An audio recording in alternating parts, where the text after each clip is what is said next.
அவருடைய ஆயுசு முடிந்ததும் அவர் யமலோகம் சென்று தர்மதேவனை பார்த்து, இப்படியொரு பலனை நானடைய நான் தெரியாமல் செய்த தீவினை என்ன சொல் என்றார். நீங்கள் பறவைகளின் வால் பகுதியில் இரும்பினால் குத்தினீர்கள். அதன் பலனை நீங்கள் அனுபவித்தீர்கள் என்றார் யமதர்மராஜன். எப்பொழுது செய்தேன் சரியாக சொல் என்றார். நீர் குழந்தை பருவத்தில் செய்தது என்றார் தர்மராஜன். 12 வயதில் நான் செய்த எந்த செயலும் பாபம் ஆக முடியாது. காரணம் நான் சாஸ்திர உபதேசங்களை அறியேன்.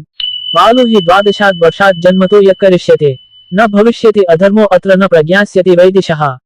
சின்ன குற்றத்துக்கு நீ எனக்கு பெரிய தண்டனை கொடுத்துள்ளாய். எந்த உயிரையும் ஹிம்சை செய்வது குற்றம்.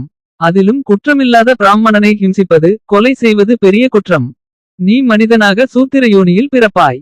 இன்று முதல் உலகத்தில் வினை பயனுக்கு ஒரு வரம்பு ஏற்படுத்துகிறேன். 14 வரை பாபம் கிடையாது. அதற்கு மேல் உள்ளவர்களுக்கு மட்டுமே பாபவினை உண்டு. शूद्रयो न आवतो धर्म मानुष